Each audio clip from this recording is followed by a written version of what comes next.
Respected the project head of Ajmal Super 14, respected academic head of Ajmal Super 14, respected admin sir, all other dignitaries of the dais, respected teachers, and all my dear loving friends. Here in front of you all wonderful people and speak a few words in relation to the most auspicious and red letter day of the country, that is the 72nd Republic Day of India. So first of all, I, from the core of my heart, wishes you one and all happy 72nd Republic Day. At the same time, salute to those immortal visionary figures who have written us, who have cultivated us, gifted us with the longest written constitution of the world.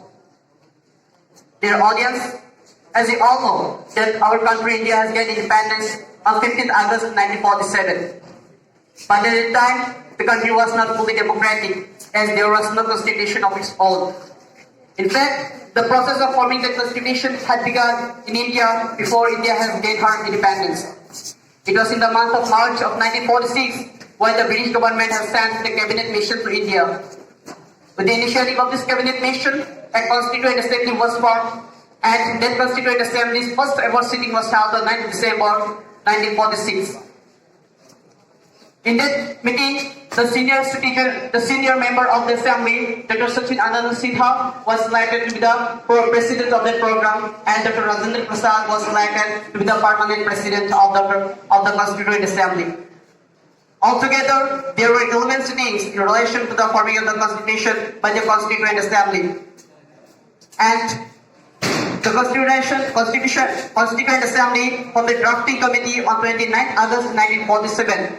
And the drafting committee, which was included the 7 specialists belonging to the different divers, were given the great responsibility of forming the draft of the Indian Constitution. Dr. B.R. Ambedkar, who is now known as the father of the Indian Constitution, was the chairman of the drafting committee.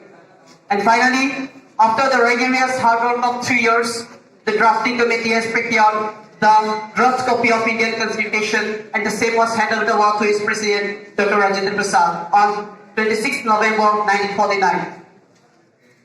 With the signature of Dr. Rajendra Prasad on the drafting committee, the people of India have gained a new constitution for themselves. But due to many administrative and other reasons, the Constitution of India came into force only on 26 January 1950, making India the largest democratic country of the world and making the Constitution of India the longest written constitution of the world. Dear brothers, though we are having the largest democratic country of the world, but yet we are not the most successful democratic country. We are not the most successful democratic country of the world because a democracy will be still successful only when there is the proper following of the constitution. But in India it can be seen that the constitution is not followed properly. The rules and regulations as mentioned in the constitution is being violated everywhere.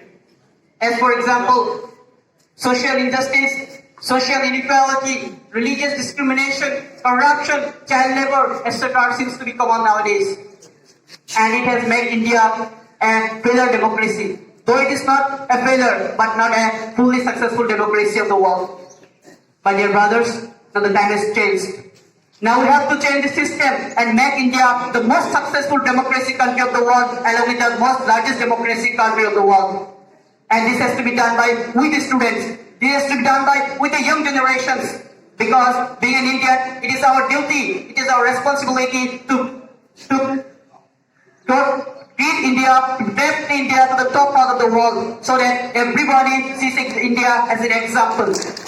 And if we don't do this, then no one other will do it for us. Because this is our nation, and we should be proud of our country, and we should do our best to make India the best, make our country the best of others. And with this, I would like to give a message, and the whole nation a message. If you think yourself as an Indian, if you consider yourself to be a citizen of India, then it is your responsibility to respect the Indian flag, it is your responsibility to follow the Indian Constitution, it is your duty to respect the national anthem. And if you don't do this, if you don't follow the national anthem, if you don't follow the Constitution, if you don't follow the Indian Constitution, don't respect the Indian and national anthem, then you don't have any right to say yourself as an Indian, you don't have any right to stay in India.